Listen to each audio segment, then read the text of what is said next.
31শে জানুয়ারি প্রকাশ্য দিবালোকে খুন হন তৃণমূল কর্মী সন্তোষ যাদব। খুন হওয়ার পরে শাসক দলের নেতারা প্রকাশ্যে বলতে থাকেন মদত রয়েছে ব্যারাকপুরের প্রাক্তন সাংসদ অর্জুন সিং এর। আজ তৃণমূল কর্মী খুনের প্রতিবাদে নৈহাটির নদিয়া জুট মিল থেকে গৌরীপুর মীরা বাগান মাঠ পর্যন্ত বিরাট মিছিল করে তৃণমূল কংগ্রেস নেতৃত্ব।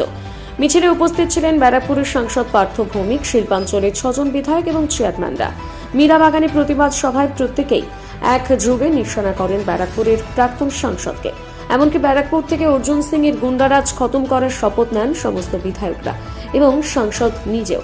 সাংসদ পার্থ ভৌমিক বলেন, তৃণমূল কর্মী খুনিরা অর্জুন সিং এর মদতে ভিন রাজ্যে পালিয়েছিল। ব্যারাকপুর কমিশনারেটের পুলিশ অনেকেই গ্রেপ্তার করেছে।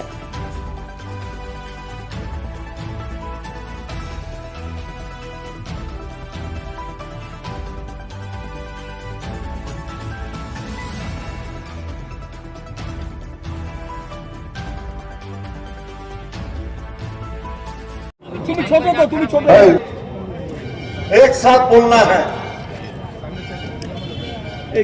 আমরা সবাই মিলে সবাই বলুন, আমরা সবাই মিলে ব্যারাকপুরের বুকে অর্জুন সিং যে গুন্ডারাজ কায়েম করেছিল,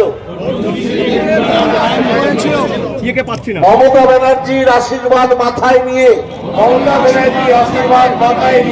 অভিষেক বন্দ্যোপাধ্যায়ের সেনাপতিত্বে আমরা এই গুন্ডারাজ খতম করব। আমরা ব্যারাকপুরের মানুষের আশীর্বাদ চাই। বক্তব্য রাখছেন ये विनोद सिंह कुछ दिन पहले संतोष को मर्डर के कुछ दिन पहले संतोष को मारते हुए जाकर ये बोला था, तुम्हारा लड़का को सावधान करो नहीं तो उसका कुछ हो जाएगा। तब विनोद सिंह कैसे जानता थे না পুলিশ? আমি প্রথম দিন থেকেই বলছিলাম যে অর্জুন সিং খুনিদের ভিন রাজ্যে উত্তরপ্রদেশ বিহার লুকিয়ে রেখেছে। সেটাই প্রমাণ হলো যে অর্জুন সিং এদেরকে খুন করিয়ে তাদেরকে অন্য রাজ্যে পাঠিয়ে দিয়েছিল। কিন্তু পশ্চিমবাংলার পুলিশ এতটাই তৎপর যে তাদের সেই উত্তরপ্রদেশ থেকেই খুঁজে বার করে নিয়ে এসছে। এই জন্য রাজ্য পুলিশকে ধন্যবাদ।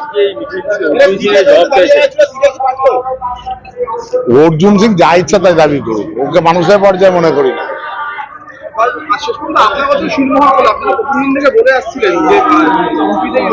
খুনিরা খুন করে এখান থেকে সোজা মজদুর ভবনেই ছিল, ওখান থেকে অর্জুন সিং ওদেরকে বালিয়ায় পাঠিয়ে দিয়েছিল, উত্তরপ্রদেশের বালিয়া।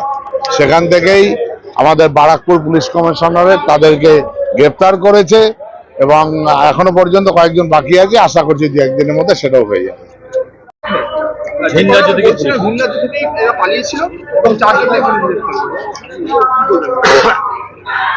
অর্জুন সিং এর ডেরা থেকে অ্যারেস্ট করেছে পুলিশ। এই যে অর্জুন সিং যে খুনটা করিয়েছে এটা প্রমাণ হয়ে যাবে। অর্জুন সিং করিয়েছে, বলছি তো, খুন অর্জুন সিং করিয়েছে। অর্জুন সিং করিয়েছে খুনটা।